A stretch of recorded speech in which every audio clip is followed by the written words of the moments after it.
도박 성향까지 이제 도박이라고? 왜냐하면 팍 먹고 팍 빠지고 아니야. 손.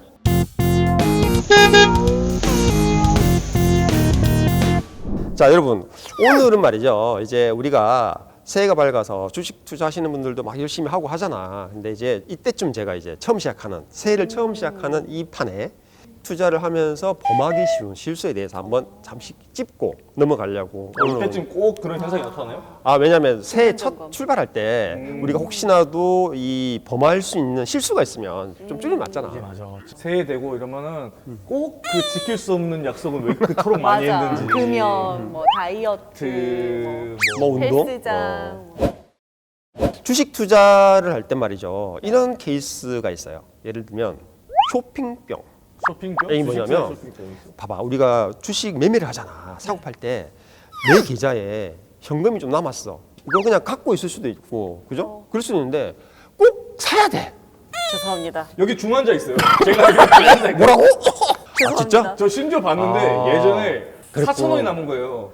그리고 저한테 묻는 게 3,000원짜리 주식 없냐고 물어본 거야, 진짜로. 저는 정말 깜짝 놀랐어. 100원도 남는 게 싫어요. 닥닥 긁어서 동전주라도 사는 게. 이해는데 돈물 갖고 있으면 그대로 그냥 있는 거잖아. 그렇죠, 그러니까 그렇죠. 뭐든 사서 주식 올라가면 좋잖아. 되게 저 생각이에요. 당신 생각이라고. 근데 반대로도 생각을 해야 되는 거죠. 내가 만약에 현금이 있으면 주가 빠졌을 때 좀 더 살 수 있는 부분이 있는 건데 계좌에 현금이 아무것도 없어. 그냥 이렇게 있어야 돼. 이렇게 차려 타고 있어야 돼. 빠지든 올라가든. 그래서 제가 드리고 싶은 말씀은 이 쇼핑병의 위험한 게 뭐냐면 일단 돈이 남잖아. 뭘 사야 되잖아. 네. 그러면 종목 연구 별로 안 하고 들어가. 보통. 그런가요? 네. 무슨- 장바구니에 담겨 있는 어. 거 대충 보고 느낌이 오는 느낌, 친구 바로 어. 집어. 4,000원 맞다. 4,000원, 딱 3,000원 사. 들어. 이렇게 될 수 소개팅이야. 있거든. 주식도 그 첫인상 보고 느낌으로 보는 거야? 느낌이 있어요. 그렇게 하다 보면 사실 아무리 작은 돈이라지만 그게 계속 쌓이면 그것도 어차피 내 자산인데 계좌에 현금이 있을 때 이거 남아 있는 꼴을 못 보고 사는 거는 좀 자제를 해야 된다. 와. 질문 있습니다. 네. 그럼 이런 중환자분 같은 경우는 어떤 치료 방법이 필요한 겁니까? 자, 계좌에 이때 놓칠 말을. 이때 또 제 오늘 경험담이 나오는 거죠. 또 경험이야. 제가 주식을 꼭 하고 싶어가지고 손이 근질근질할 때 있잖아. 그때는 일단 손을 잡아, 딱. 약간 나 도박 아니야? 참아야 돼. 참아. 이런 거. 연기한다. 근데 농담이고 진짜 그럴 때는 제가 한번 주식 쉬는 것도 투자라고 그랬죠. 기억나실지 맞아요. 모르겠지만 그때. 주식 쉬는 것도 투자입니다. 맞아. 초반에 영상을 다시 생각해야지. 마음의 여유를 갖고 이 현금을 지금 살 수도 있겠지만 나중에 만약에 주식가가 더 빠지는 경우에도 살 수 있으면 더 이득인 거잖아. 그러니까 그런 생각을 가지고 어느 정도의 그 현금은 보유해야 된다. 메모. 메모. 자, 두 번째는 말이죠. A와 B 종목이 있어. A 종목이 그동안 마이너스다가 지금 플러스 돌아섰어. 너무 기분 좋아. 그리고 B는 계속 마이너스야. 이런 상황이라면 여러분들은 어떤 걸 파시겠습니까? 당연히 이득 벌었는데 저도 이득 버는 거 그리고 손해 본 거는 존엄하게 버텨야죠. 그렇지 실패는 용납할 수 없어. 존엄하게 버텨. 자, 봐보자고요. 우리가 계속 가지고 있던 종목이 마이너스에 있다가 플러스 돌아섰어. 얼마나 기분 좋아. 오, 기분 날아갈 것 같아. 버틴 그 기간의 그 아픔 플러스 되자마자 매도 빡 쳤어. 근데 그 이후에 주식가 더 가네. 더 가네. 내가 그러면 그렇지. 자, 그래서 우리가 플러스 났을 때 판다는 게 나쁘다는 건 아니지만 요거는 한번 보자는 거죠. 왜냐하면 주식이 상승하는 건 다 이유가 있을 거라고요. 근데 거기에 대한 공부를 했냐. 예를 들면 실적이 발표가 됐는데 어닝 서프라이즈도 있고 이런 이벤트들이 많은데 기사나 이슈를 체크를 했냐 이거지. 사실 더 많은 수익을 얻을 수 있음에도 불구하고 그냥 적게 받고 이제 팔 수 있다는 거지. 그런 거겠죠. 아무래도 무조건 손해 봤다고 그냥 존버하지 말고 떨어지면 더 떨어질 수도 있고 상황에 따라서. 올해 들어서 처음으로 이제 괜찮은 말했다. 와, 야. 지금 이게 약간 편집 때문에 안 나온 거지만 저 지금 되게 똑똑한 부분들이 많았습니다. 작년에도. 지금 이제 김 대리가 좋은 얘기를 했는데요. 이때까지 수익이 나고 있었어. 100만 원씩 수익이 나고 있었는데 어느 순간부터 하루 좀 빠지는 거야. 그러니까 수익의 폭이 줄어들고 있는 거야. 근데 야, 이게 아까운 거지. 분명히 내가 며칠 전에는 평가금이 100만 원이었는데 3, 4일 지나고 보니까 이게 지금 3, 40만 원이 날아가 버린 거지. 못 팔지. 그러니까 지금 플러스 나는데 못 팔잖아요. 그러다 보니까 어느 순간 이게 마이너스로 돌아선 거야. 이유가 있었던 거지. 계약이 파기가 됐다거나 어떤 큰 이슈가 있었는데 그걸 가볍게 생각한 거지. 우리가 손실이 났을 때 임에도 불구하고 그 주식을 팔아서 현금화하는 거를 손절매라고 합니다. 손절매. 저는 잘 못할 것 같아요. 그러니까 손절매가 왜 어렵냐면 그런 마음이 있잖아. 원금을 못 찾고 손실이 났어. 어떻게 팔어? 단 100원도 손해 보기 싫은 그렇지. 우리 그게 마음인데. 기본 마인드잖아. 근데 제가 손절 안 하고 버텨봤어요. 그리고 저 원치 않았는데 배당도 받았어요. 조금. 주주로서 인정받은 거 아닙니까? 1년 야, 넘게 멋지다. 1년 넘게 갖고 있다 보니까 배당이 오더라고. 멋지다. 근데 그것도 배당이 많지도 않아. 다 해봐야 몇천 원밖에 안 아, 그래요?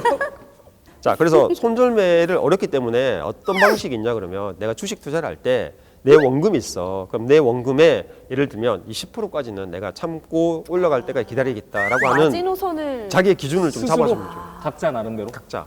왜냐하면 사람마다 자기가 용인할 수 있는 손실의 폭이 다 달라요. 아까 용인할 수 없다고 얘기했는데. 그러니까 그럴 수도 있고. 1원도 안 됩니다. 하지만 그 기준이 없으면 계속 흔들리게 돼 있어. 그래서 자기만의 기준을 좀 정해놓고 있으면 그게 도달했을 때 팔았단 말이야. 그냥 한쪽으로 생각하면 잃어버린 거야. 근데 한쪽으로 생각하면 80% 건진 거야. 그러면 80% 가지고 다시 투자할 수 있는 기회가 있잖아요. 또 그러면 확실히 그렇게 하려면 논리적인 근거가 있어야겠네요. 그렇죠. 근거가 있어야 되고 그 근거를 해석을 할 때 자기만의 생각을 너무 많이 담지 마라. 필요 없으면 손절도 필요하다. 손절 저렇게 딱 끊어버린 거. 손절. 손 하지 마. 하지 말고. 그럼 이거 손절. 얇다. 자, 그 다음에 이제 또 여러분들한테 들려드리고 싶은 말은 뭐냐면 주식을 매수를 할 때 보통 이제 우리가 초보자들은 그냥 싸고 많은 걸 사기를 원하는 경향이 있는 것 같아. 내가 봤을 때. 근데 하나에 100만 원짜리 사기에는 좀 부담스럽잖아요. 너 주식 몇 개 갖고 있어? 나 2개? 그렇지, 그럴 수 있어요. 체면 때. 네, 약간 느낌이 때문에. 2개? 근데 생각을 해보면 봐봐요. 내가 50만 원짜리를 2주를 샀어요. 그리고 2만 원짜리를 50주를 샀잖아. 만약에 주가가 10%를 올랐어. 그랬을 때 내가 갖고 있는 총 자산의 수익은 110만 원으로 똑같아. 무슨 말씀인지는 알겠어요. 확실히 그 마인드를 바꿔야 되는 건 맞는 것 같은데 왠지 2만 원짜리보다 50만 원짜리가 그 왜 소위 말해서 끝까지 간 것 같은 느낌이 맞아. 들잖아요. 더 이상 못 오를 것 같은 느낌. 아하. 저는 이렇게 얘기하고 싶어요. 좋은 종목은 더 많이 갈 수 있어요. 예를 들면 뭐 S전자라고 뭐 하면 뭐 다 아시겠지만 왜 당당하게 삼성이라고 얘기 못해? 그것만 보더라도 그 종목의 10년 전의 주가를 한번 봐보시면 지금 엄청 많이 올랐거든요. 그러니까 핵심은 뭐냐? 주식수를 싼 걸 많이 사는 게 좋은 게 아니라 그 주식이 앞으로 어떻게 갈 거냐 성장성을 봐야 돼요. 그러니까 우리는 그렇잖아. 야, 50만 원짜리가 지가 가봐야 얼마 가겠어. 약간 그 마인드가 좀 있거든요. 차라리 2만 원짜리가 뭐 3, 4만 원 쉽게 가지 이렇게 생각하잖아요. 약간 성장성 있는 주식은 그거 관계 없습니다. 관계가 없고. 관계 없습니다. 그냥 올라갑니다. 이 주식은 성장성을 보고 투자를 해라. 싸다고 사지 마라. 이런 얘기를 하고 싶어요. 자, 그 다음에 그런 경향이 또 있어. 우량주는 별로 안 움직일 것 같아서 관심이 없다. 이런 분들이 많아. 네, 엉덩이 무거워서 잘 안 일어날 것 같다. 그럴 수 있는데 처음 시작하고 이제 막 배워가는 입장에서라면 이런 종목도 관심을 가질 필요가 있다. 자, 왜냐? 일단 그 리스크나 위험이 좀 적을 수 있어요. 크게 오르지 않는 대신에 크게 떨어지는 것도 없는 왜냐하면 거예요? 그동안에 쌓아왔던 업력이라고 하는 게 있기 때문에 꾸준하게 배당도 나오고 주가 방어도 잘 되고 그런 부분이 있거든요. 그래서 처음 시작할 때는 그런 우량주, 대형주도 관심을 둬야 된다. 아시겠죠? 아니 근데 네. 변동폭이 좀 커야 사람이 주식할 맛도 나고 좀 재미도 있고 그런 거잖아요. 이걸 얘기하고 싶어요. 주식은 재미가 아닙니다. 주식은 자기의 소중한 자금을 이렇게 운영해 나가는 수단이지 재미로 그냥 게임처럼 이게 샀다 팔았다 야 확 올라가고 확 빠지고 피가 마릅니다. 그렇게 하다 보면 나중에 도박 성향까지 이제 도박이라고? 왜냐하면 팍 먹고 팍 빠지고 그렇게 쉽게 생각하면 안 됩니다. 주식 도박쟁이잖아. 아니야. 손절.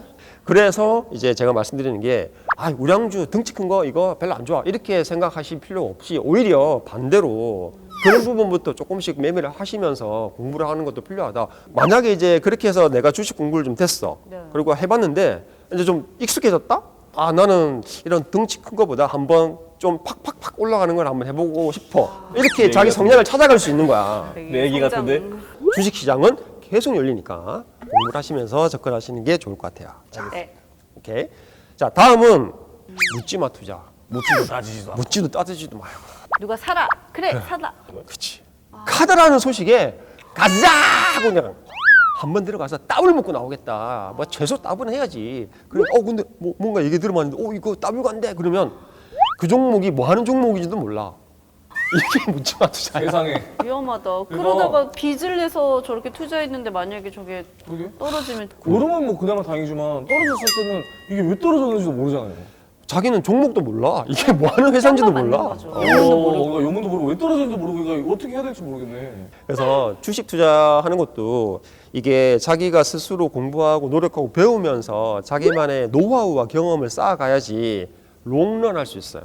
진짜 한두 번 성공할 수 있는데 그 운만 믿고 하면 노력 없이 행운만 믿기면 오래 못 갑니다. 또 오히려 그런 자만 때문에 야 되잖아. 야 말 듣고 있는데 먹었네. 연기 잘하신다. 아니 그러면 이 종목은 야 이것도 분명히 간다. 야 몰빵 빡 다 샀어. 그거 그동안 벌었던 이익 다 돌려낼 수도 있어요. 오늘 제가 드렸던 말씀 네. 연초에 새로 시작하는 그런 마음가짐에 꼭 좀 담아뒀으면 좋겠다라는 말씀을 드리네요.